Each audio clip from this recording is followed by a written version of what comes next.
Hello and welcome. We bring to you, live from Berlin and the Brandenburg Gate, the 27th EUROSOLAR European Solar Award ceremony.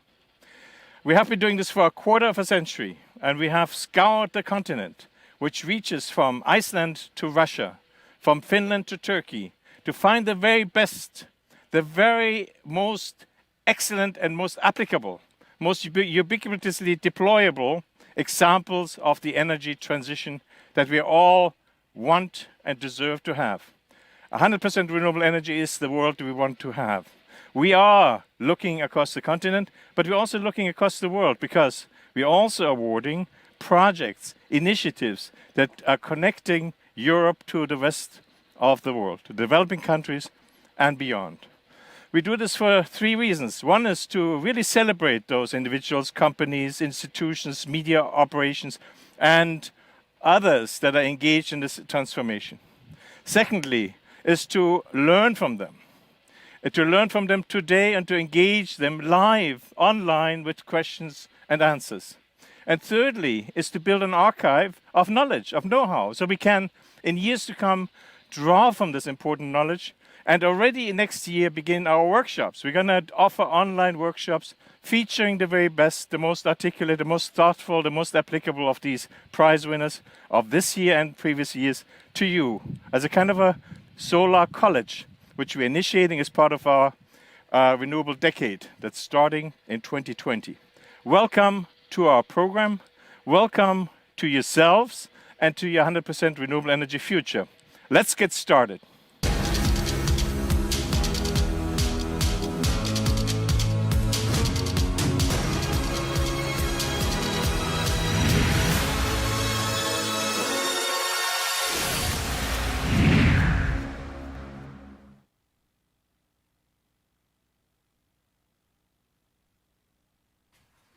We're both honored and delighted to have with us the winners of the 2020 European Solar Prize.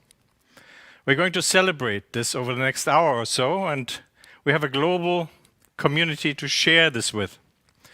But we'll also take a few minutes at this time to remind ourselves that we're not doing this for business or out of hobby reasons. That might be one of the reasons, but we're driven by other more burning and existential concerns. If we look around the world, we are filled with anxiety by the burning of forests, South America, Africa, the polar circle. We're seeing tipping points being reached and transgressed. We feel tension because we feel a tension between what we know we should be doing and what we at the same time don't understand it's not happening. We look back at the last 25 years of relative inaction, and we're wondering why that is. We now realize that it's largely because we have forgotten that back in 1988, 1990, 1994, when we started with this prize ceremony with EUROSOLAR, CO2 emissions were already too high. We've deluded ourselves thinking that we can aim higher and higher, with temperatures to 1.5 to 2 degrees. We now know that was indeed a mistake. We had too much CO2, too much methane in the system all along. We should have been pointing at the other direction and reducing the concentrations. Now, EUROSOLAR put together a 10-point plan for its regenerative Earth decade. And this decade begins with this prize. The first point is to establish national climate defense budgets. It's not sufficient to subsidize, to provide feed-in tariffs. That has to be a national, centralized defense move. Secondly, we have to establish climate diplomacy, climate peace diplomacy, reducing global tensions, redirecting the energy that goes wrongly into war and war fighting to the common enemy of climate destabilization. Third, we need to reverse our emissions thinking. Not more emissions being emitted, but emissions being called back from the atmosphere. Emissions being sequestered in our soils, in our nature, in our buildings. And we, fourthly, have to declare fossil fuels as toxic. They are toxic. We need to find a way of beginning to outlaw them and tax them at the source. That means, fifthly, we need to reconstruct the fossil fuel industry with a concerted focus, restructure it. And sixthly, build a regenerative workforce around a renewable energy-based industry and economy. Seventh, we need to build up biosequestration programs intensely in agriculture, in forests, in wetlands, and so forth. And eighth point is to build industrial sequestration ability, carbon fiber production, wood production in building, in aircraft, in highway construction, in our entire productive economy. And finally, the 10th point is the financial sector. We need to find ways of constructing financial incentives to reward long-term investments, not short-term gains, and to construct a bridge between the differential cost savings of long-term investments and today's return we require. We need future banks. And so these 10 points, together with this wonderful event this afternoon, establish our Regenerative Earth Decade. Here I would like to introduce you for the next 2 minutes to a collection of wonderful examples in Berlin. For instance, the central government district of Berlin is a renewable energy district. It has been built that way already 25 years ago. It is independent from the grid. It uses the grid as a backup in thermal, but also in electric power. And this inspiration has been translated into the central railway station of Berlin. The transport sector is 96.7% fossil fuel based. We need to transform our transport sector into a renewable energy sector. And here's an example of a recent European Solar Prize winner, the Torino Porta Susa train station. Turin thought this was a wonderful idea and also turned its train station into a solar power plant. We have now a contrast between the train station of Torino and the rest of the city, which is largely still bereft of solar roofs. A challenge there. We've awarded, already 15 years ago, Acciona Energia with its Milagro solar gardens, not just because of solar panels on marginal agricultural area, but to establish a solar real estate program for retirees, retirement investment, a financial innovation which we thought was worth celebrating. But at the end, it's the action of individuals, people around the world, like this Swiss tiny village of Schwyz, which has 4 micro apartments, independent. And this, my dear friends, shows you that the many submissions we receive. For each award this afternoon, we have 10 or 20 submissions that don't make it.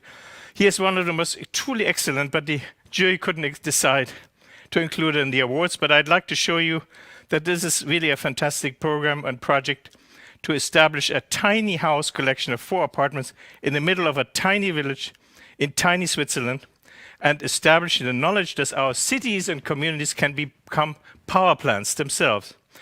And here's the last example of a wonderful example of an award winner, a program, a geographic information system-based program that can help us understand whether cities and regions can have enough energy, thermal power, and transport to power themselves. And so here I conclude by saying, if we do that, if we reduce a region's emissions, here's the Lake Constance region in the central part of Europe, to almost zero, and then build up the capacity of forests, wetlands, and agricultural soils to sequester carbon, we can have truly carbon negative, climate positive regions that absorb more CO2 than they emit. So that's what the future looks like, an integration of renewable energy systems and natural systems, the regenerative Earth Decade we would like you to invite us in. And we're delighted that the awardees this afternoon help us launch over the years to come. Thank you.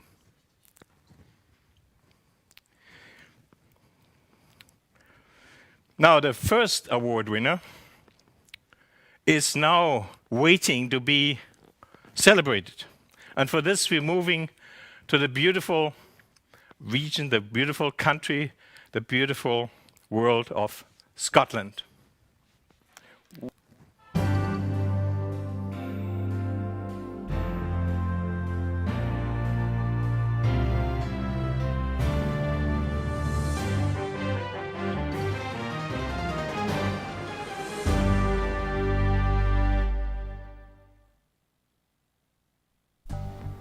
The Scottish Isle of Eigg is powered by 3 renewable sources, hydro, wind and solar, that have been integrated into a stable high-voltage underground grid since 2008.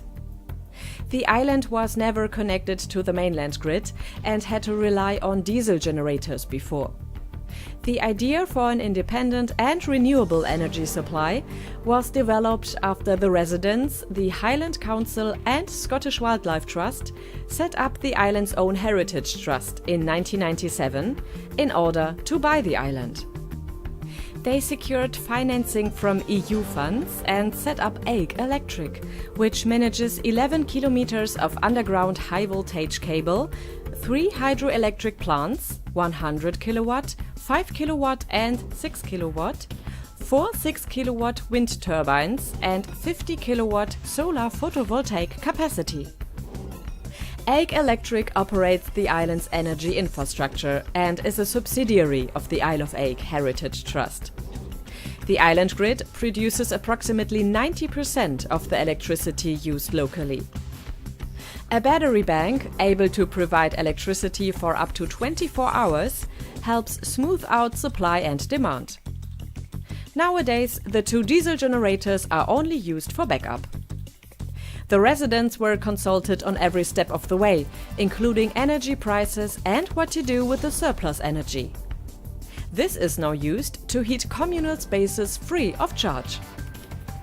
The Isle of Eigg is a pioneer of community power and the possibilities of renewable island grids.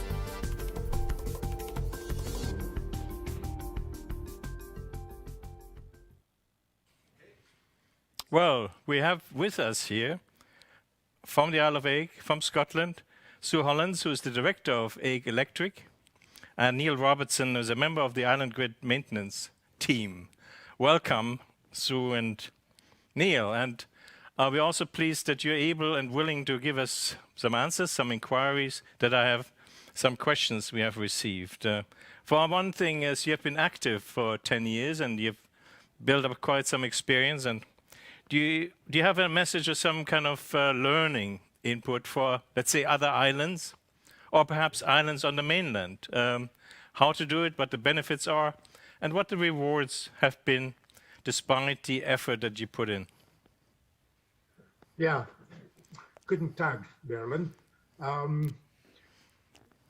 Eigg was quite easy for us to have to start this system because we had no alternative. Everybody was on their own diesel generators. So when the idea was put forward that we should have an island-wide system that everybody was included in, it was an easy decision to make. One of the things that's really helped us along the way is having very dedicated people involved in it who kept the idea going when it was still at the idea stage and kept the project moving forward, and keeping a hold of, or keeping interested, people who have the technical know-how. So people who originally worked on our system 10, 11, 12 years ago, some of the engineers we are still in contact with, and they will actually, they're at the end of the phone. When we have a problem or need any advice, we can phone them up, and if we can get hold of them, because they're all very busy, and they will actually offer us advice, often free, and save us having to bring in engineers and talk us through different scenarios and different ways of dealing with things that come along. So trying to keep everybody involved in the system and almost be part owners of it, not just the people who are buying the electricity at the end of it, but the people who worked on it and looking at it as a full system, a full way of doing something, has helped us tremendously. Now, Egg Electric has been established by the Heritage Trust, isn't that right? The Heritage Trust established for the island in the late 90s. Yes.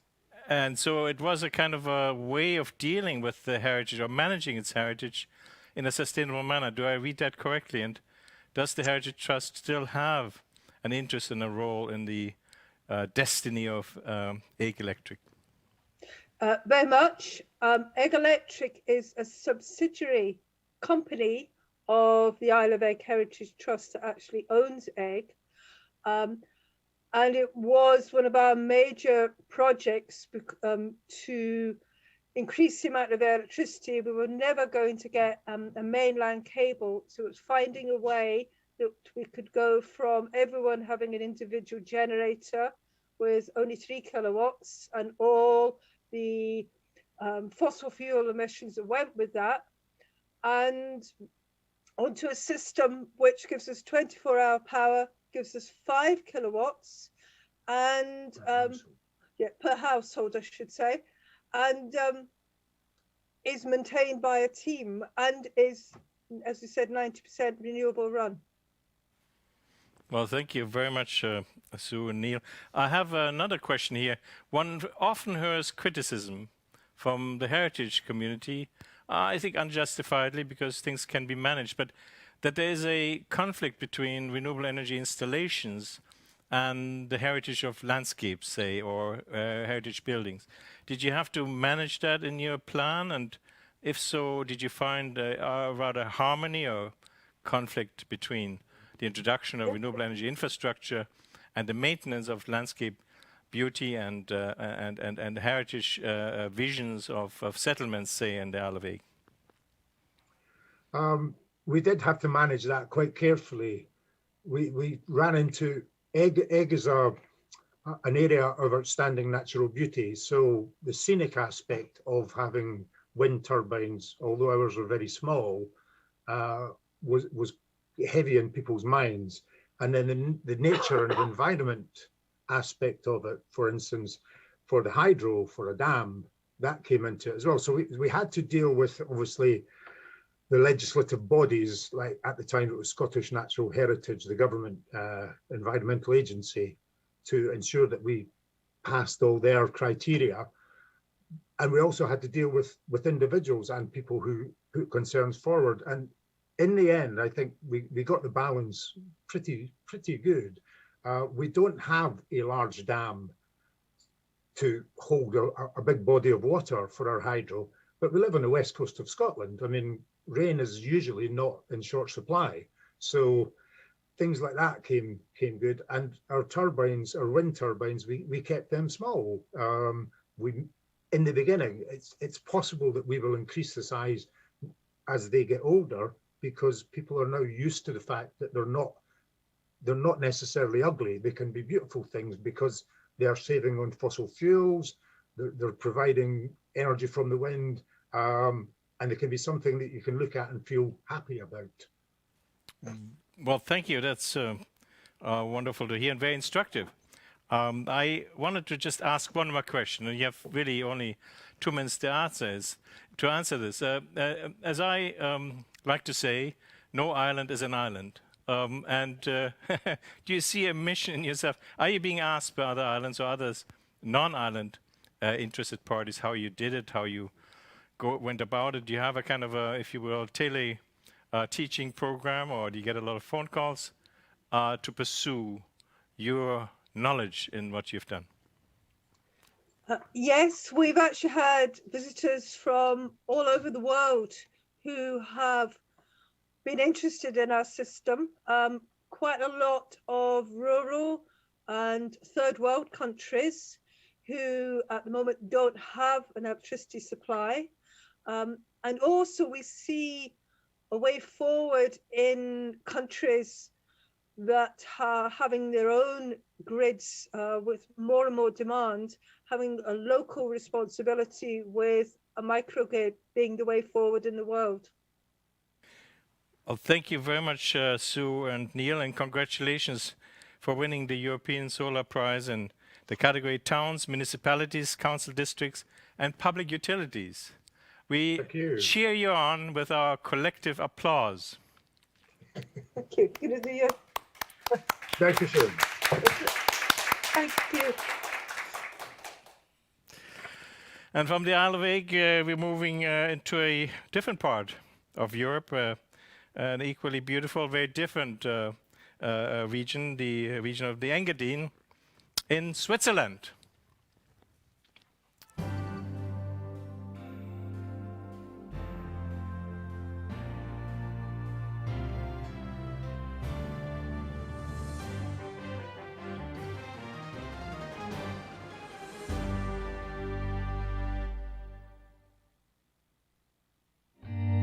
The project is located in the mountain village Latsch in the Grischun Mountains of Switzerland. The listed building was uninhabited for 60 years and completely falling apart. The entire renovation took 3 years in close collaboration with the preservation department of the region.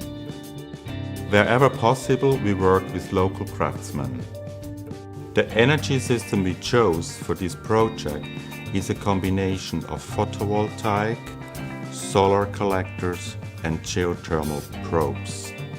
This system gives us the possibility to store the energy that we produce during the summertime into the rock and retrieve that energy in the wintertime to heat the entire house.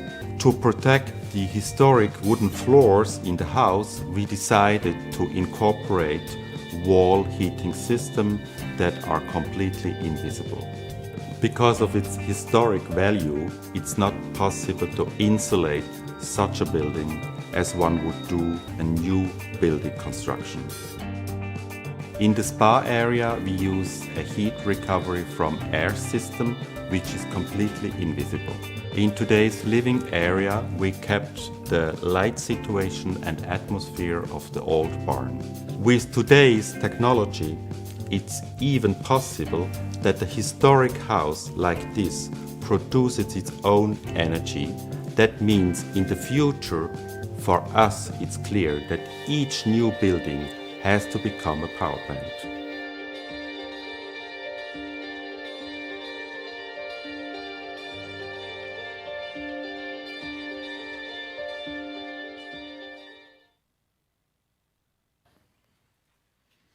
Well, in the category of solar architecture and urban planning, the award goes to Felix Partner, Architektur and Design in Switzerland, and I'm delighted to have with us here Peter Felix.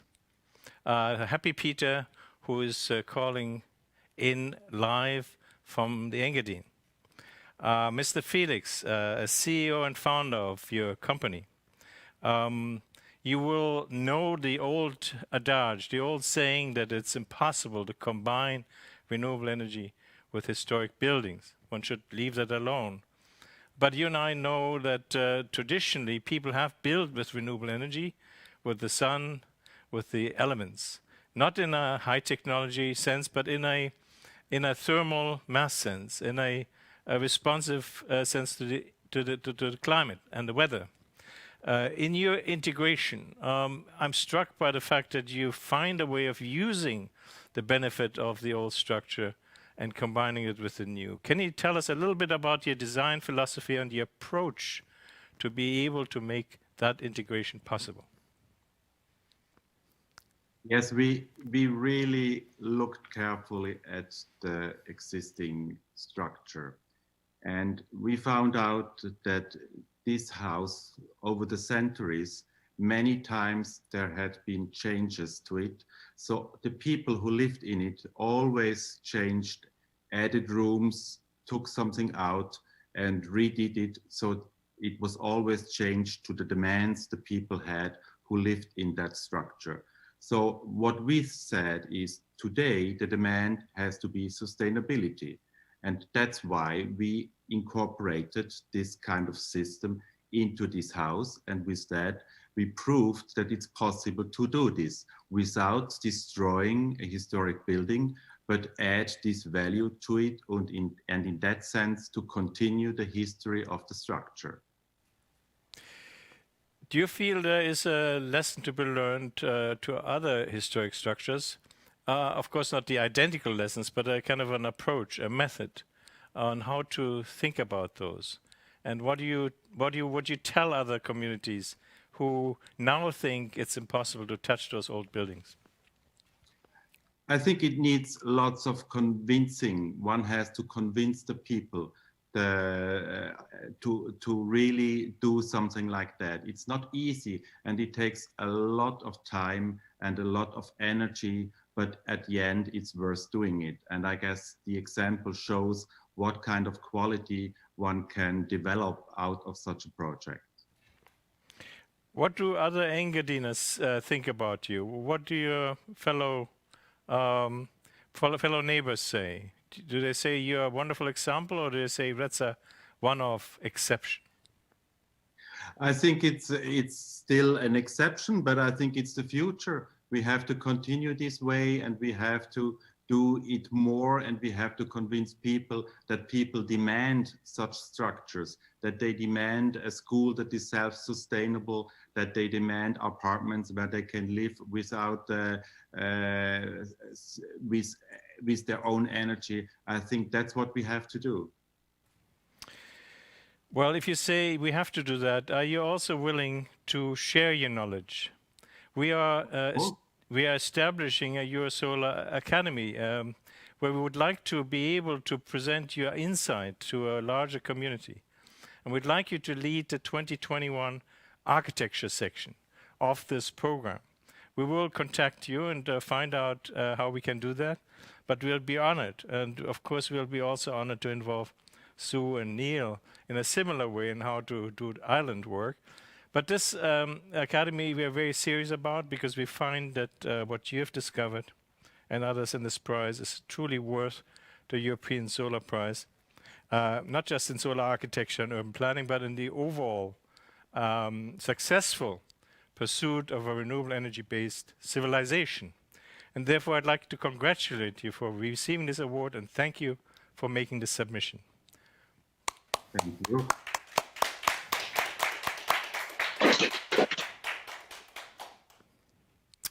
From Engadine, we look at a very different part of Europe once again, and that is Spain, the Costa Brava, in the category of industrial and commercial companies or farmers.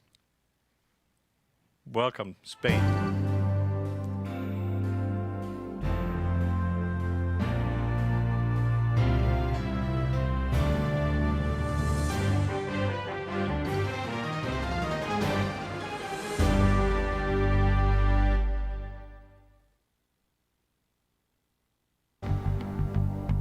The camping bungalow resort La Ballena Alegre is an example of renewable tourism and makes holidaymakers aware of the impact of our lifestyle on the environment. The operators are continuously working to improve the carbon footprint of the resort, which features different kinds of e-divisa bungalows. Each bungalow has its own PV roof, a battery that accumulates the surplus energy from the day to use it at night, and an aerothermic pump to obtain the maximum comfort with the minimum consumption.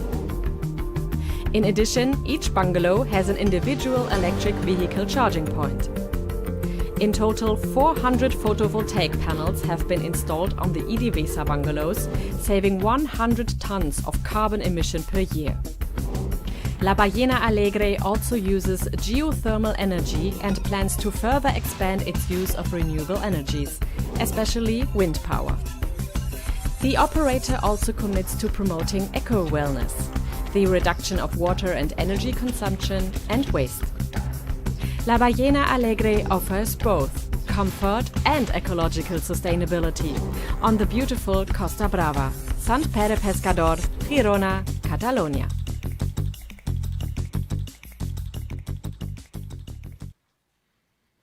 Welcome, Mr. Trias. Alex Trias is here, the adjunct director of the company that won this important prize. And I believe you're also accompanied by your chairman, are you? Or you're by yourself? I'm by myself. Well, that's excellent. Thank you also for taking the time of answering just a few questions. One thing that struck us is this marvelous introduction of renewable energy and regenerative wellness, a lifestyle concept, if you will, an integrated concept that doesn't just mean solar panels on the roof. Can you tell us a little bit more about the origin, the root, the seed of this idea, and what role the renewable energy component played in your overall concept of addressing a wellness and lifestyle health-oriented clientele? Well, the main thing is we've always tried to sell the medioambiental energy or the good things that has the environment for our camping site. Camping site, it's a link with nature. And then what we've started from the beginning is trying to find a way to help nature continue as it is or improve it and have a lower footprint on it. And we started initially doing thermal solar panels to heat the water. We've moved on to photovoltaic panels and sharing between the bungalows.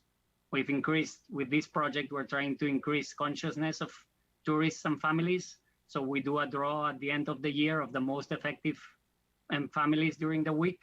And so we draw the stay for the following year. Now we have moved this year doing some geothermal work, and we'll have other projects to keep improving that. Do your visitors respond to this idea? Are they particularly interested in it? Do you find you have found a market there or a market advantage? Yes, I think, well, all camping site clients are very keen to know what you're doing to help the environment and improve the environment. So I think that, yes, we have a marketing tool there as well with this project. Generally, the tourist industry, although there are segments of sustainable tourism, environmental tourism, ecotourism, and so forth, it tends to be more movement or trip-oriented. But the accommodations themselves often are not always thought of as being particularly environmentally aware.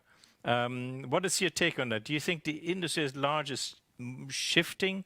Do you think you're more a individual hero on an empty plane, or do you think there are others like you who would take your example and follow you into a more renewable, more sustainable industry? I believe and I hope that the industry is shifting towards this, toward the sustainability.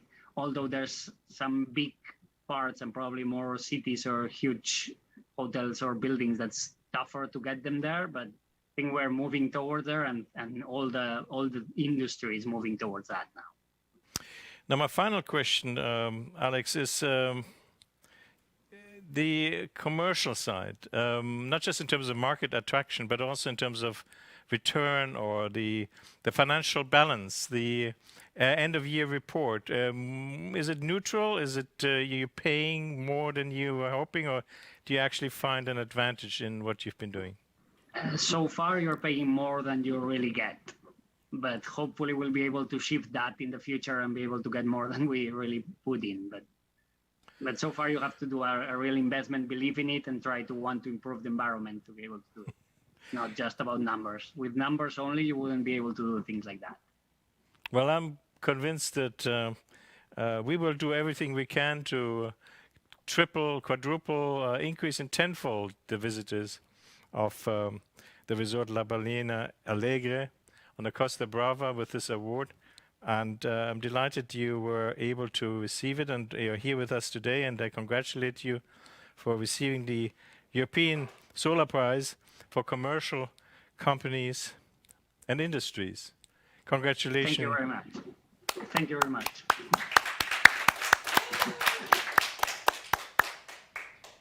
Thank you. Now, dear friends, we have an intermezzo. We have a in-between feature, a message from Spain, and indeed from Catalonia and Spain. We have our dear Dr. Josep Puig or Bosch is a member of the Catalonian Parliament. He's also the president of the Spanish section, or the vice president, and represents the Catalonian section as well. Josep, send us your message.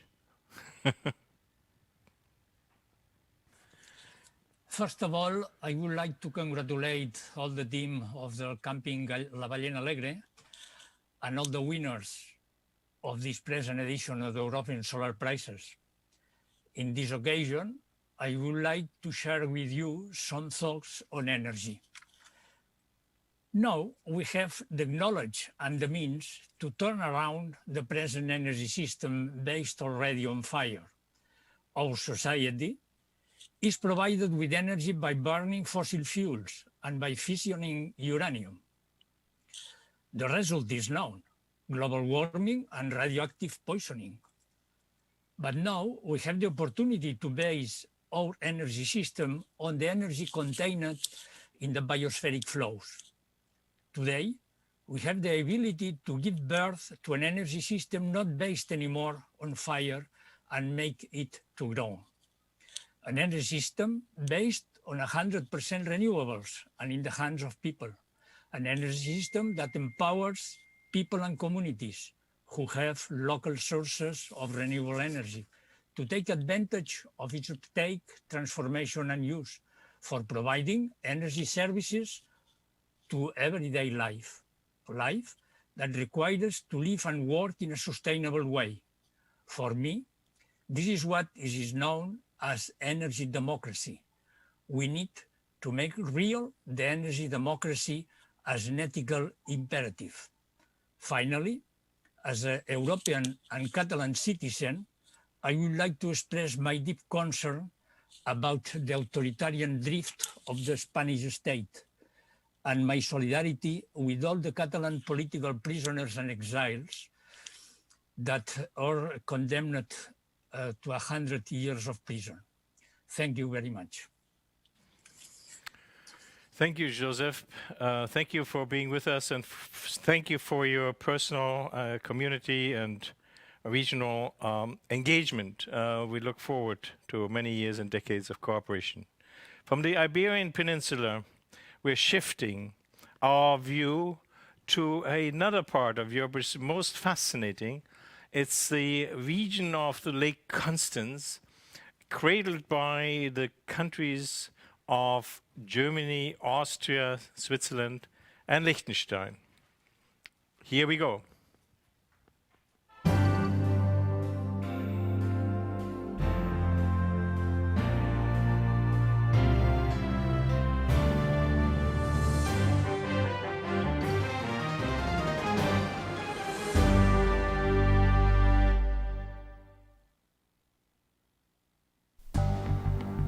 The members of the Lake Constance Foundation are committed to integrating and implementing the energy transition into a comprehensive agenda for protecting the environment and promoting sustainability.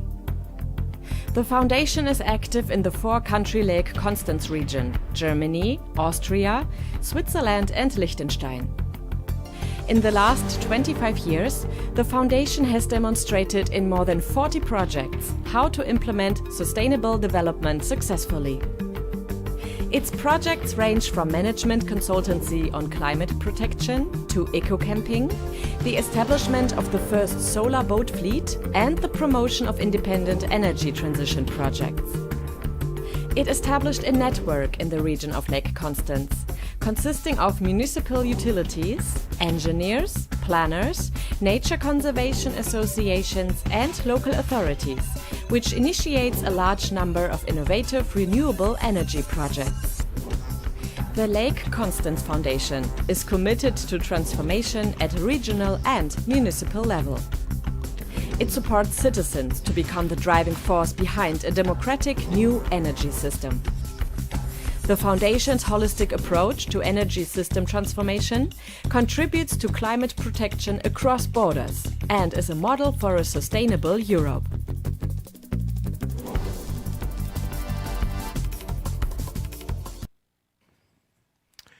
The European Solar Prize in the category of local and regional associations and organizations goes to the Lake Constance Foundation, which is based in Germany, but really in its heart is a multinationally active organization. It's also sectorally engaged in ways that has impressed the jury. Traditionally, there is a schism, a split between environmental groups, renewable energy groups, and other interests that are essentially pursuing the same regenerative future, but fighting each other. Here we have a foundation which has been integrating these views and has been leading in renewable energy while protecting nature, while protecting local cultures, and while engaging and supporting local communities in their work, especially local government. With me today, with us really, is Volker Comrie. He's the coordinator of the Renewable Energies Department of the Lake Constance Foundation. Exactly what I didn't want. I wanted Volker, but I didn't want a sectoral view on the renewable energies, but I'm sure he's more than capable of expanding his view on the role of renewable energy in the overall regional stewardship of nature protection, cultural protection, and regenerative resource development. As I indicated before, the Lake Constance region is able to provide its own energy. It can provide its own carbon sequestration capabilities. And I'd like to hear from Volker how the foundation sees that work and how you, from a strategic sense, pursue renewables in your effort to have a sustainable, regenerative region by the end of the decade.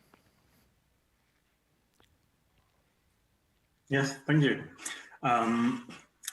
Our view in the region is really all about networking. It's about bringing different actors and stakeholders together in order to combine all those different views. And we see that a lot has been achieved in the field of electricity, in the field of renewable heat, for example. We're still in the beginning of combining all those different sectors and really start thinking heavily about combining renewable energies and nature conservation. So different technologies have very different impacts, and we always try to think both combined right from the beginning. As a network organization, who are your main allies in a general sense? Are there more local government? Are there more regional environmental groups? Are they citizens? Where do you find most resonance and most support? We find a lot of support on all those levels. More and more of the support is actually coming also from the European Union. Most of our projects are funded in our days by European Union projects, and also this prize shows that the European recognition of our work is already there, and sometimes even bigger and higher estimated than the national. But we work really on all levels. We try to reach out to citizens in our region and abroad, but we work with all kind of governmental approaches and other association nature conservancies. We are a member of the worldwide network Living Lakes. So we find allies also all over the world and try to share good ideas and good practice examples. Thank you. Volker, I would like to invite you to become our ambassador for regional regeneration in the EUROSOLAR engagement program next year, and I would love to talk to you more about that. Just like with Alex and his leadership in tourism, you could help us promote, engage the integration of the common interests of the renewable energy, the nature conservation, the cultural continuity, heritage preservation, but also community engagement as one continuum of existential vector that needs to be pursued. And I hope you and your colleagues at the Lake Constance Foundation are able to work with us on that. And here I would like to thank you for already nodding, because we will actually take you up on that. But to ease you into that, please accept our congratulations for the European Solar Prize in local and regional associations and organizations for the Lake Constance Foundation in Germany.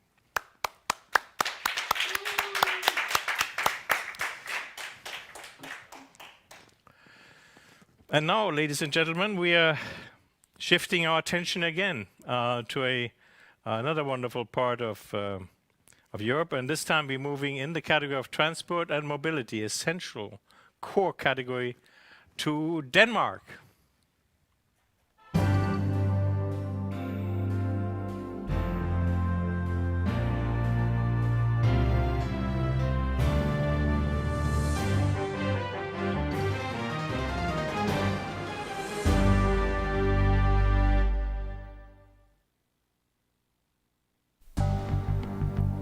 Allen is a pioneering 100% electric ferry.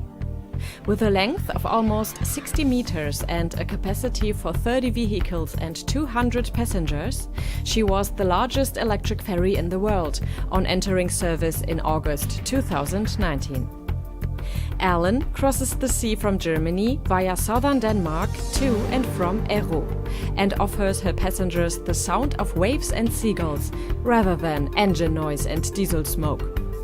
Compared to a diesel ferry, Allen saves the release of more than 2,000 tons of CO2 per year.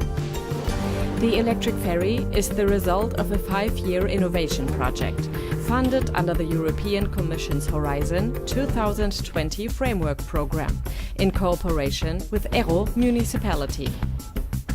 She was built by Sobi Werft AS with sections fabricated in Poland and developed in Switzerland. The batteries are split between 2 battery rooms and have a capacity of 4.3 megawatt-hour. This enables Allen to cross distances of up to 22 nautical miles between charging. The design minimizes weight. While the hull is steel, the bridge is made of aluminium and the deck furniture from recycled paper rather than wood. Allen is a true European and a milestone in the electrification of the shipping industry.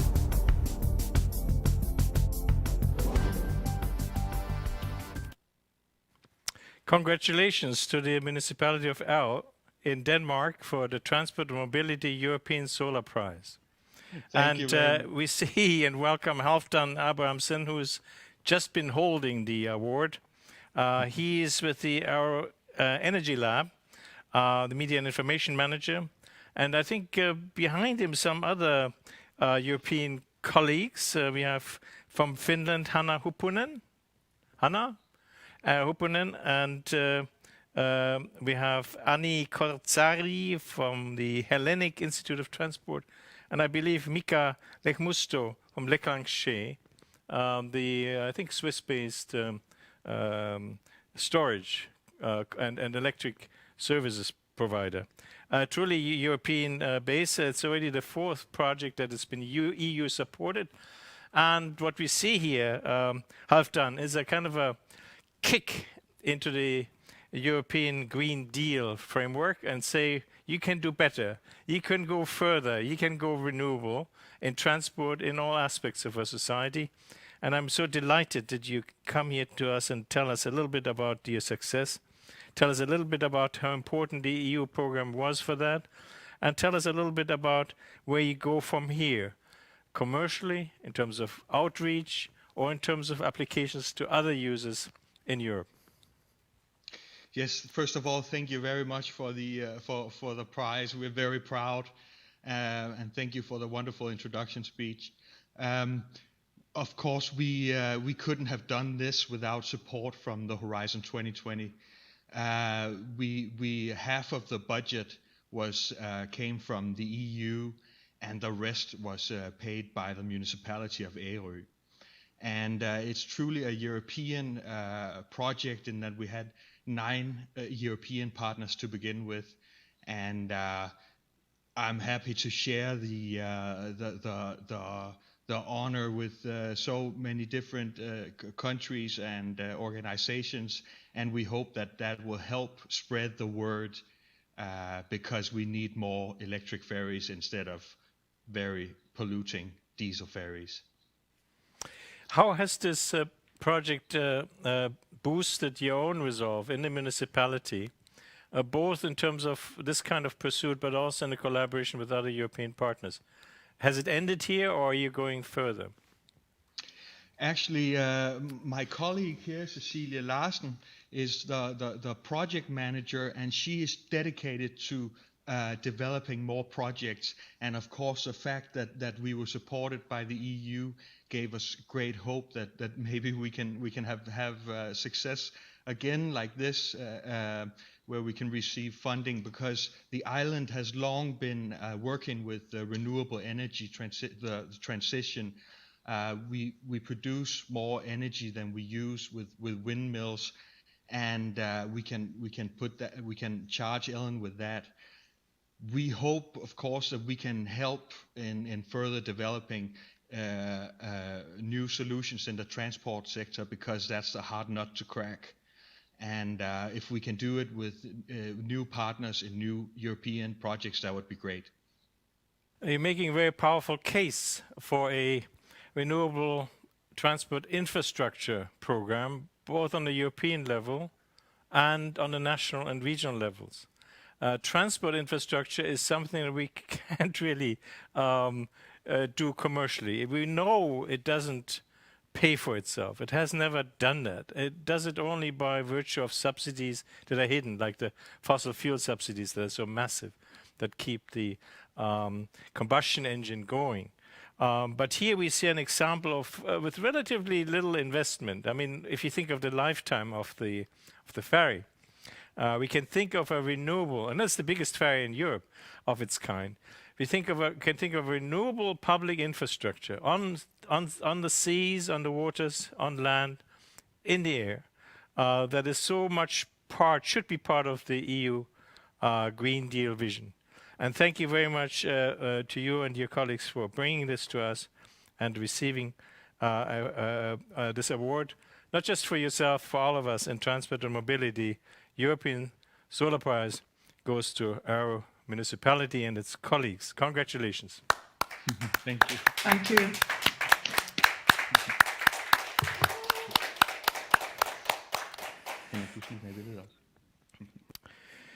Now we have a message.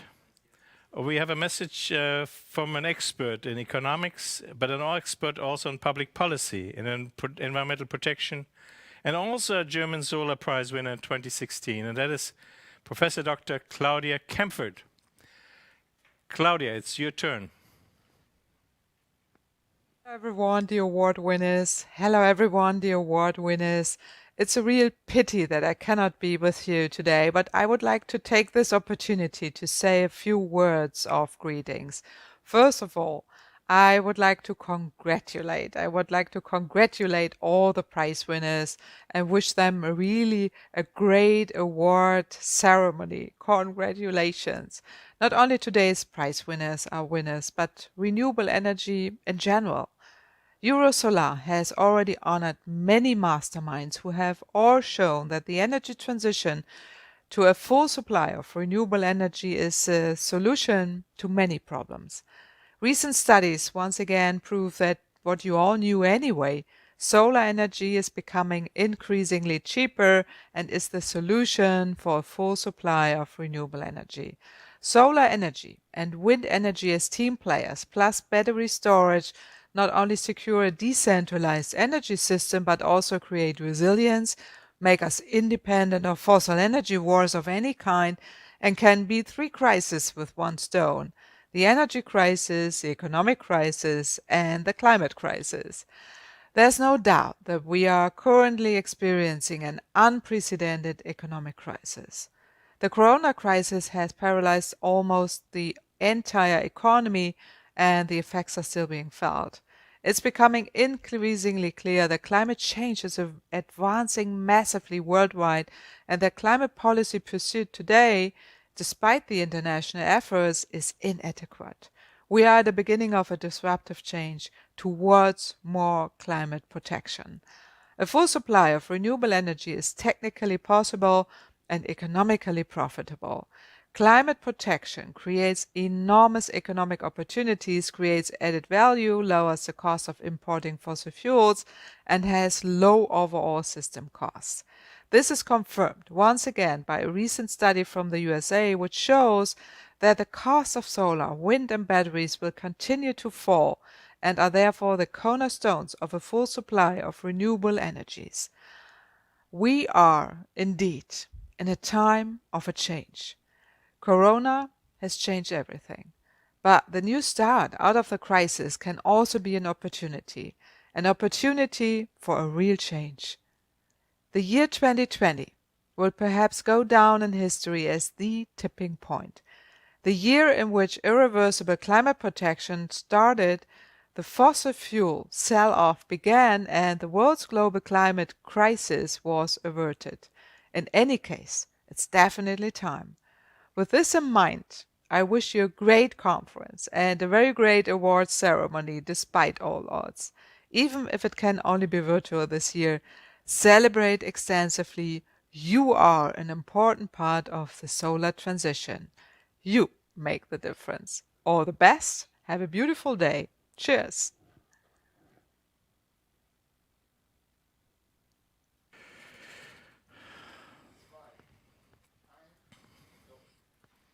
To have a 100% renewable society and maybe 150, 200% renewable, regenerative, reverse our environmental damage, we have to have a society without nuclear and fossil fuel power.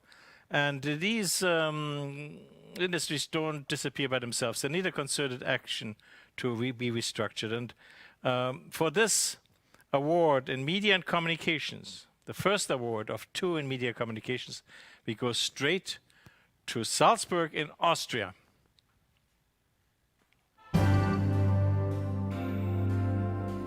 Sound.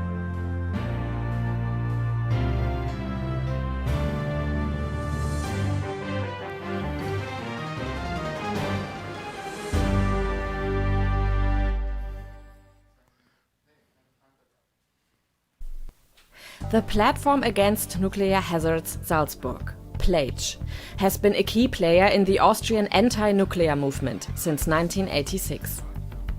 For several decades, the association has been working constructively against the hazards arising from civil and military use of nuclear energy and for a nuclear-free future and the promotion of renewable energies.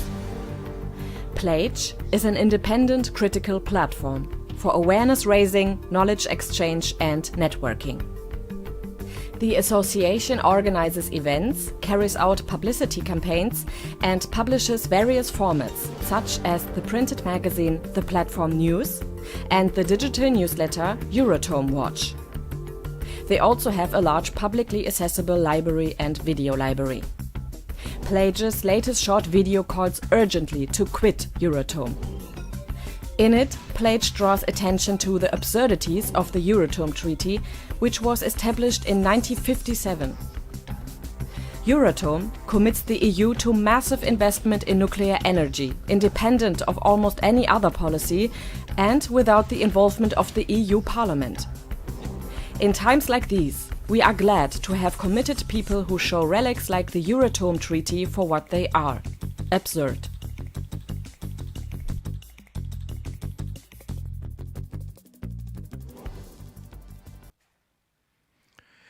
Very appropriately, in this year of the European Green Deal visions, we are delighted to give the European Solar Prize to the Platform Against Nuclear Hazards in Salzburg, PLAGE or PLAGE. And we have with us Franz Daschil, and he is receiving the award also speaking for Mr. Neff, Thomas Neff, the project leader and campaigner of Quit Euratom, and Stefan Neff, who is a member of PLAGE or PLAGE. And I'd like to just start out with a quick question to Franz. Many people think the European and global nuclear battle has been won. It's all over. We are phasing out. There's no more issues. This was something in the 60s, 50s, and 70s that we battled again. But clearly that's not the case. Where do you see the action lying now? Where do you see the most effective levers for change so we can freely move into a regenerative age? We have a small problem here. We have to translate it in German, so I will translate it. It's okay. Wo sehen Sie, Herrn Daschil, wo sehen Sie die Mr. Left, please. Here's this. Ja, genau. Left. Genau, wo sehen Sie die Aktionspunkte jetzt? Ganz kurz, wo sieht Ihr Programm? Was schlagen Sie vor für Europe? Was sollte geschehen in den nächsten Jahren, um Ihre Vision zu verwirklichen? Wir müssen die Unterstützung für diesen, also den Euratom-Vertrag, den müssen wir einstellen. Das heißt, wir unterstützen in Europa den Euratom-Vertrag mit vielen Milliarden Euros und das gehört eingestellt. Das gehört einfach verändert und abgeschlossen. Should we translate? Well, I can translate it if you like. I mean, essentially, France has been saying that an essential part of public policy in Europe has to be to end this Euratom contract, which has been saddling our economies and saddling our public expenditures for so long and has been committing us to a outdated form of energy. Is there something you would like to add to that in terms of what it means to the European Green Deal, for instance? If we have a Green Deal, where in the Green Deal, or how would you integrate this exit from Euratom or exit from nuclear dependence in the public policy platform? Der europäische Green Deal, kann der eine Plattform werden für den Ausstieg aus dem Atomvertrag? Und wenn so, haben Sie dazu Positionen ergriffen? Grundsätzlich wäre das eine Möglichkeit, aber es muss einmal die Bereitschaft da sein, dass man diese Atomindustrie nicht mehr unterstützt. Die Gelder, die hier frei werden, die sollte man dann dafür verwenden, für alternative Energien und in diesem Bereich auch intensiv weiterzuarbeiten. Well, thank you very much. Franz Daschiel is saying, the chairman of Plage, that there's an enormous savings potential. There's a massive billions and billions of euros to be saved. If the European Green Deal is serious about a regenerative future, that has to be part of the picture. And there is, besides the Corona investments that are also to be really directed toward regenerative investment, there is this enormous savings from expenditures on the nuclear framework, which continues to haunt us, that can be rescued, freed up. Of course, we have to think about how to retire those nuclear plants, but there is a start where we can construct a regenerative future. I'd like to thank you, Franz, and your colleagues, and Thomas Neff and Plage for your work. And I'd like you to be congratulated in the category of media and communications as the platform against nuclear hazards in Salzburg.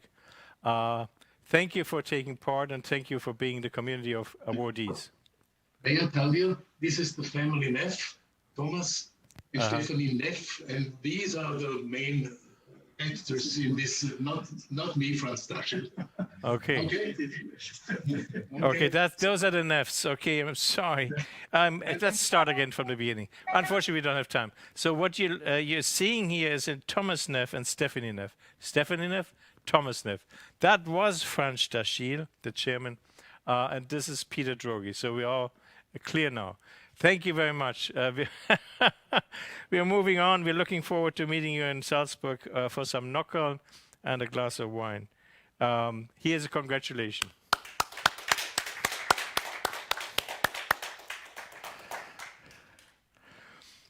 There's another part of this energy transition that is exiting from coal. And here we are delighted to award not Johanna Jaurich personally, but also Johanna Jaurich as a director and representative of Fechner Media for its films in Germany. But I'll move on to the video clip which we have prepared. I understand, team? Yes. Okay.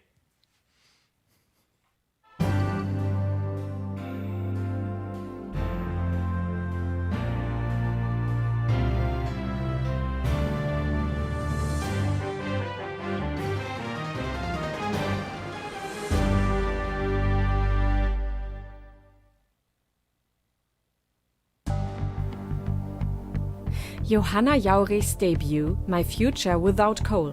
3 people, 1 story. Accompanies 3 people for 1 year in the middle of the most heated debate on German climate policy. The documentary shows how the coal exit affects people's personal lives and looks empathically at a deadlocked debate. Civil disobedience, personal ambition, our global future. My Future Without Coal demonstrates how politics and private life interact and raises awareness of the ecological and social impact of coal power. Created for German public television, the documentary attracted more than 500,000 viewers for its first broadcast. The film was produced by the prominent independent production company Fechner Media, which specializes in films about sustainability. Jaurich started out as video editor for Greenpeace and participated in various freelance film projects. She studied media science with a focus on film sociology and media psychology and has been working for Fechner Media as an author, director and producer since 2017. The young writer and director Johanna Jaurich was voted Best Woman Filmmaker at the Barcelona Planet Film Festival.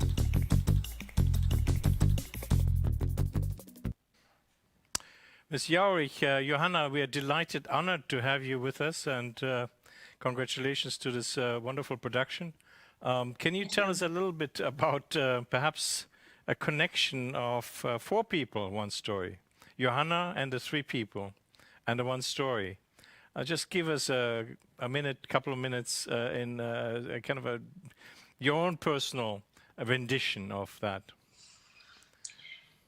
So I think what originally drove me into making this film and taking a closer look on how the coal phase out is affecting people's life in Germany was that I myself am so into all these topics, and especially once we signed the Paris Climate Agreement in 2015, I found it so strange that we're still discussing on what's the best time of getting out of coal and like arguing about way beyond 2030. So I thought I just need to have a closer look on how people are intertwining in this very political debate. And yeah, like this, sorry, it's a little bit irritating because I'm looking at you, but are you with me? Yes, I am. Okay. Yeah, so it just affected me personally because I'm 26 years old and I still got time to live. And I just wanted to find out how we're dealing with this political debate and how media can expand and broaden this discussion. And the media story is very much part of your story. And we know that there's so many personal lives caught up in this transition, and so many personal lives that have created a kind of I don't know how to call it, a historical inertia perhaps, but also reinforced by public policy and by industrial interests who use this personal inertia for their own ends. And how do you, do you think that the media and the communication channels can sensitively engage in this dislocation, if you will, or this disconnection from the personal trajectory away from this policy and industrial reinforcement of that future, and show a bright future, or let's say a potential future and a rewarding future in a regenerative economy in a way that's convincing those people? Absolutely. I do think we have to keep something really important in mind. All those energy systems, political systems, financial systems are man-made. So it is also a possibility to change them for the better and like to start talking about visions, how it can be done differently and how we can want to live together in the future. So I do think media are a very essential part of like building up pictures in people's mind so they have a goal in mind that they can follow and find their way on how to go there. And that's why for me personally, found it so important to show these sustainable role models together with the production company Fechner Media, who is doing that for 31 years. I'm just there for 4 years, but yeah, I absolutely do think that we can broaden this discussion and like start overthinking of the systems we are building up by ourselves. this engagement for which you received the award is very much in the mainstream television, embedded in the, and then we have this enormous, I don't want to call it ecosystem, but messy universe of the social media. And from TikTok to Instagram and so forth. I mean, there's hardly anything there which, provides this sort of narrative, sort of discourse. What can be done to enable, let's say, if not thousands, hundreds of thousands, or maybe more, millions, to make their own awareness-raising, future constructive vision for society? Is there potential for Johanna Jaurich's media school at EUROSOLAR, where you can transfer your insights to those social media aficionados and young people who perhaps yearn for an outlet in the media, but doing it in a way that can reach a messy audience, a random audience, but still with a good message? So I guess it's two answers for that question. So I'm currently working on a new film together with Karl Fechner, who is bringing these solutions and these constructive parts of a sustainable and justice and healthy future into cinemas and link it with local action events. So we want to bring this film in 50 countries in this world. And each film, each screening will be accompanied by local action events where people get the chance to directly take action in their local communities. And this is also part of the second answer that I have, because it is super important, in my opinion, to be aware that we're living in a globalized world, which also means we have to be informed fundamentally about the global intertwining, but at the same point where we feel the most active and where we can change, in my opinion, the most is in our local communities, is in our local surroundings, in our what is right in front of our doorsteps. So I guess the solution, or one of the solutions, and also a part where media can contribute and social media can contribute, is to bring this to as many channels as possible. Talk about it and with your circle of friends or with your colleagues, but also talk about it on social media, inform yourself on social media, inform yourself with regular media, and trying to understand what is the best part of taking action right now. Beginning to teach us. We want to invite you next year to the EUROSOLAR Media School as the first teacher. So hold your horses, keep your powder dry, and just sit back, relax, and enjoy the European Solar Prize in Media Communication together with Fechner Media. Thank you. Thank you very much, Johanna, and thank you, Fechner Media. Thank you, Karl.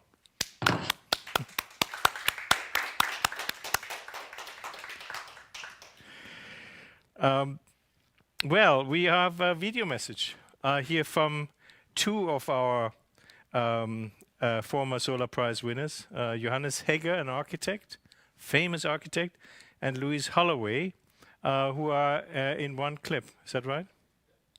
So please go ahead and roll that video message. Hello, hello all. Hello, European Solar Prize winners. Energy transition has everything to do with energy literacy. And one of the many things needed to be done is to communicate. But this thing, communicating effectively, is really, really crucial. The whole wide world needs to be a part of the narrative. And we have to go outside of our comfort zones and learn how to make the messages about resource responsibility accessible to all of our stakeholders. Sometimes the messages don't have to be that complicated. We do need to pursue the narrative frequently, accessibly, using terms that everyone can understand and even appropriate for themselves. To audiences from the bottom up and the top down, from left to right, from all compass points, we need to reach all audiences, from policymakers to school boards and children, academics and entrepreneurs, large industry representatives and independent professionals, the whole spectrum, but importantly to the general public, using the many and varied specialized communications channels at our disposal. When we do this, We're acting, we're shaping, we're stimulating, we're motivating, and we're triggering behavioral change. So this is an important and great challenge, and we can do this. So congrats, EUROSOLAR laureates. Thank you for your fine work. I'm Louise Holloway, Director of the Energy Endeavour Foundation, stewarding body of the Solar Decathlon Europe. Have a great day. Thank you.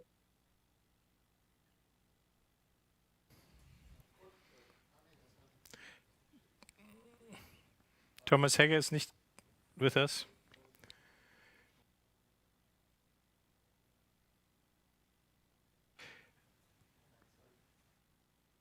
Perhaps move on to the next award winner. The current COVID-19 crisis can provide a window of opportunity for promoting sustainable energy and transition across the globe.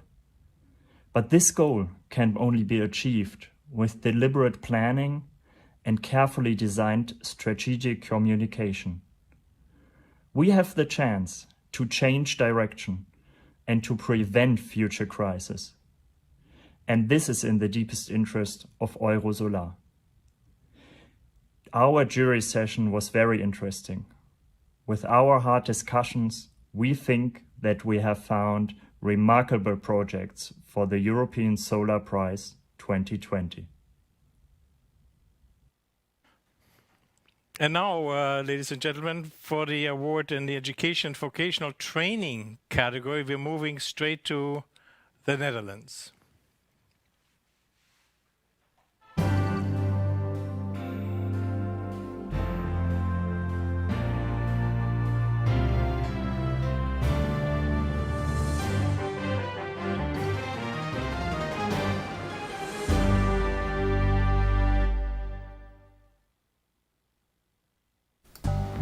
The Dutch foundation School Roof Revolution, Schooldak Revolutie, set out in the mission to cover every suitable Dutch school roof with solar panels to make schools and their curriculum more sustainable. The independent, not-for-profit organization strives to make the transition to solar power as easy as possible for school boards and municipalities.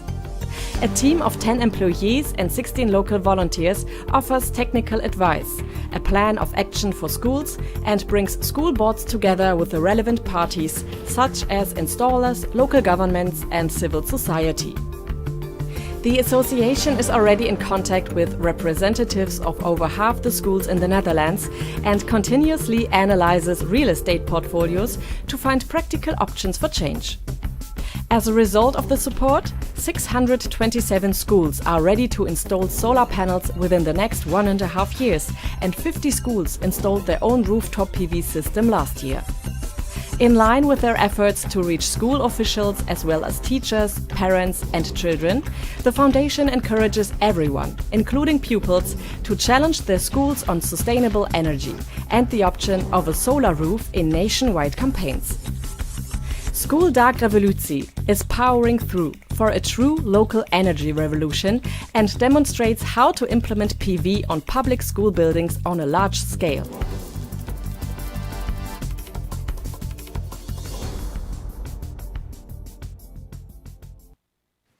From the Schooldak Revolutie, School Roof Revolution, we have here the managing director of this wonderful initiative, Niels van der Sand. Meneer van der Sand, Niels, thank you very much. This school solar roof idea is, of course, something that makes a lot of sense, and people know that there are such things, and it's educational, it makes sense, there's roofs. But to cover all the school roofs of an entire nation is an extraordinary ambition, and you have achieved an extraordinary amount of success already. Now, what's helping you? Is the government helping? Is the Ministry of Education behind you? Is it really up to the local schools, the local facility managers? How do you drive this revolution? Thank you all, and thank you for this great introduction, and indeed, thanks for this great award. It's very honored to receive it. And we need everyone. It's a Herculean task that we are trying to achieve. We have a lot of school rooftops, and like you said, it makes sense. It's a lot of potential space. Schools are focused and centered in smaller communities.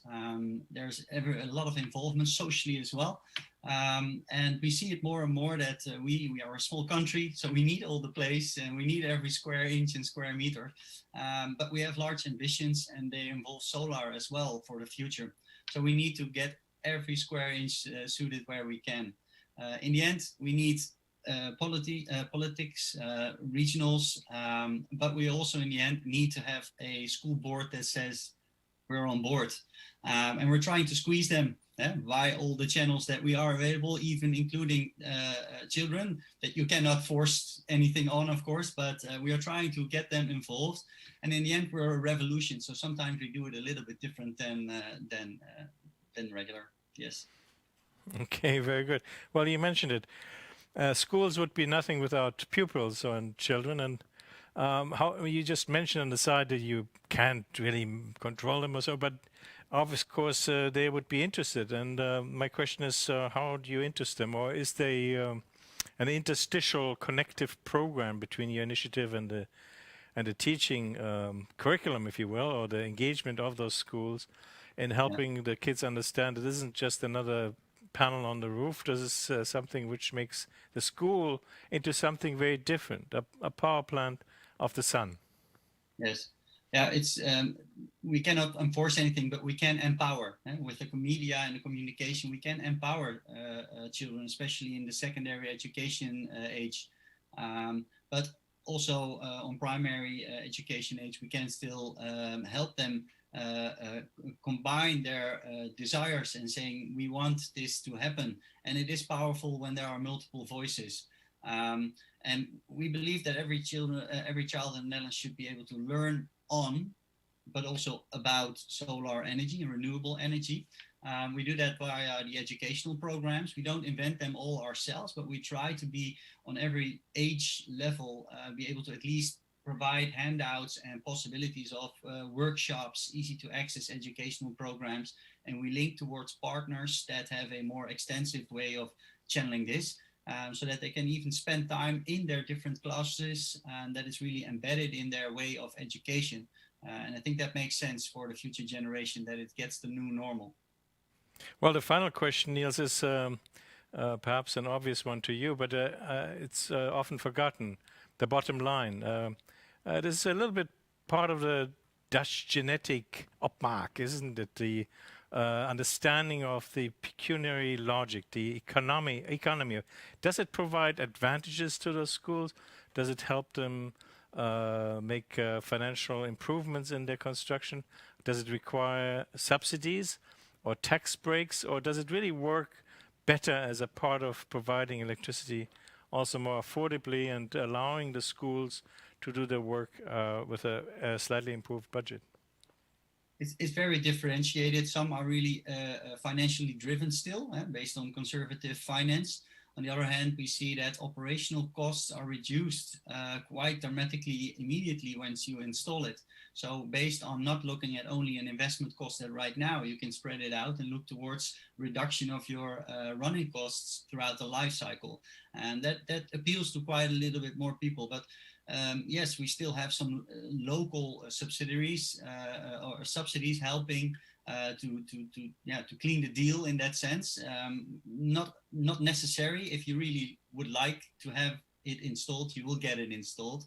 But it helps to have this regional, but also countrywide subsidies still able to give them a final nudge. But it's not only financially driven anymore in this category. It's also about doing the right thing.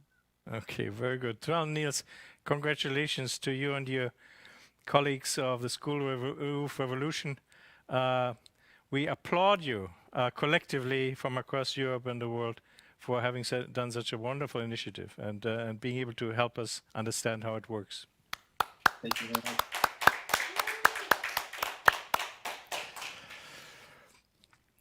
We have a very important, crucial category in the European Solar Prize, and that's called One World Cooperation, that connects European agents, actors, and businesses, institutions to international work. And here for this award in our series of 2020 European Solar Prizes, we go straight back to Germany.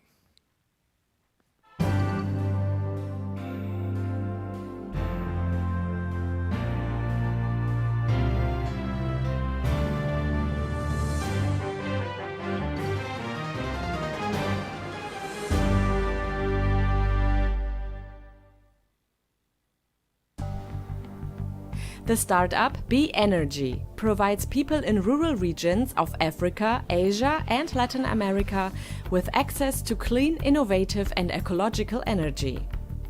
At the same time, it makes small local farmers more independent.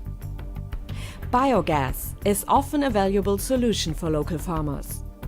It enables them not only to produce energy from animal dung and organic waste, but also to recover fermentation residues, which are valuable organic fertilizers.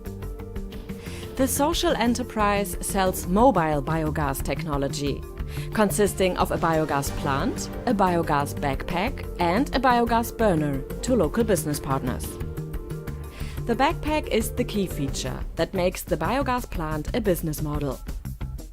The backpack serves as a storage for about 1.2 cubic meters of biogas from any kind of biogas plant. This amount is sufficient for 3 to 4 hours of cooking. While the capacity of the biogas plants can be adjusted to the amount of substrate available, the backpack makes the gas available independently of production and mobile. Surplus biogas can be sold to and bought from neighbors.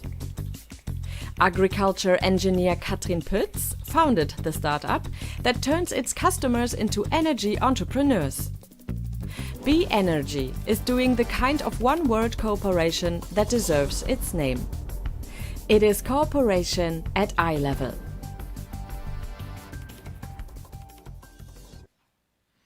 Well, the European Solar Prize in 2020 in One World Cooperation goes to the social business Be Energy in Germany. And Katrin Pütz, who is the managing director, is here live with us, and she's anticipating some hard questions about the idea she's had, about the economics of it. It is, of course, a fantastic, interesting idea because biogas is so ubiquitously present. It's usually connected quite locally to infrastructure that might exist in China and other countries. But the idea of making it more available, more ubiquitously present, and using personal transport, bicycles and feet, and local businesses, if you will, entrepreneurship, is quite special. I mean, how do local communities respond to this? How do they integrate this on a sustainable fashion?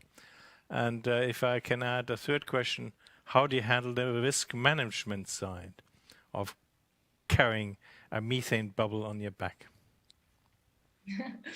Yeah, thank you very much. I am very honored and very happy to have this award. Thank you so much. I start with the last part of your question, the danger, because most people might probably wonder why on earth we are carrying a flammable gas in a plastic bag. And I can calm you down. It is a non-explosive gas. Biogas needs to be mixed with a lot of oxygen. That means a lot of air to be explosive. So if this biogas backpack is put on an open fire, it simply just flares off. It's actually quite a boring reaction. So it's safe, otherwise I wouldn't be doing it. It's TÜV tested and approved. The sustainability of the business model and how we integrate this in mostly Africa is through an offer that we make to local business partners. So we have 3 roles for local partners to engage. One is the importer who imports the technology or even manufactures it locally and brings it to the local market. Then we have the installers who are independent, handy, practical people who install the technology and promote it to users. And then we have the users who produce the gas and then finally make the business with selling biogas in backpacks to the local community. So maybe one thing about the sustainability, this model is only accepted where people can afford it. That makes it more sustainable because we do not depend on external funding. Well, this is an extraordinary story, and can you just enlighten us? Are you also receiving subsidies or support from German or other international organizations that engage by funding your work? This is what we get often offered, but I actually reject these well-meant offers because I believe that a real sustainable development can only happen when it is when it comes from within and when it is chosen by those that we are trying to support with this, we try to make our offer simply as good as it has to be affordable, so that we can be independent from this external funding, because otherwise, once funding ceases, we will be out of business. And the main reason why I do not accept these funding offers is because I think it would be unfair to local businesses who are trying to do the same thing and do not have access to such funding. So we try not to distort local markets by accepting such funding options. There's so many dimensions of your story which are so convincing that I'm so delighted and pleased that we were reinforced by this brief exchange in our choice. And I can only say that we are honored and pleased that we have you here and that you're able and willing to accept the European Solar Prize in the category of One World Cooperation for 2020. And I hope you accept our invitation to be a guest in our Solar College next year to give a short insight how the economics work, the social dynamics work, how the technology works, for those that might want to learn from that, not just here, but also internationally. These media that we are using today enable us to broadcast through our World Council for Renewable Energy, International Global Division, to countries around the world, and we'll be able to introduce you in that way. And if you're willing to do that, I'd be personally honored. But for now, accept our congratulations and our delight to have you here. Thank you very much.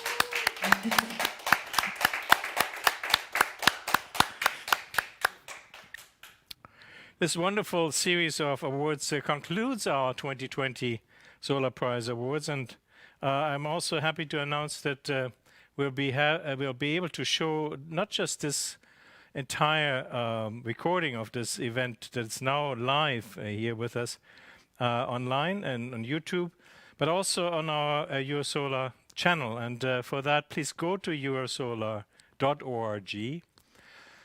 We are an organization that's Europe-wide, that's founded in European context. It's based in Germany, but it's dependent financially only entirely on memberships and activities, conferences and award programs just like this. So we're depending on your membership. These are ridiculously small amounts that you can contribute by being a member. So go to that website. Decide whether you might want to make a contribution. Our academy will start next year. We will not accept commercial or government funding. We will make that self-funding on an as-need basis, taking Katrin Putz's instructions to heart. We very much feel the same way. We'll also be able to bring all the individual videos online on the YouTube channels of EUROSOLAR and our media partner, Favensky Film. But we also will edit this event a little bit. Ms. Huppunen, for instance, from our municipality hasn't been able to be interviewed. She'll send us a clip. So by Monday, you'll have a complete collection of this event today, and therefore I would like to congratulate all of the winners, but also the team that put this media event together, that put this award program together at EUROSOLAR in Bonn, here at Favensky Film in Berlin, but also in all the sections and programs of EUROSOLAR around Europe, and in the homes and offices and institutions, organizations and settings of the main focus of this event, the prize winners of the 2020 European Solar Prize. A big final round of applause to everyone from us in Berlin.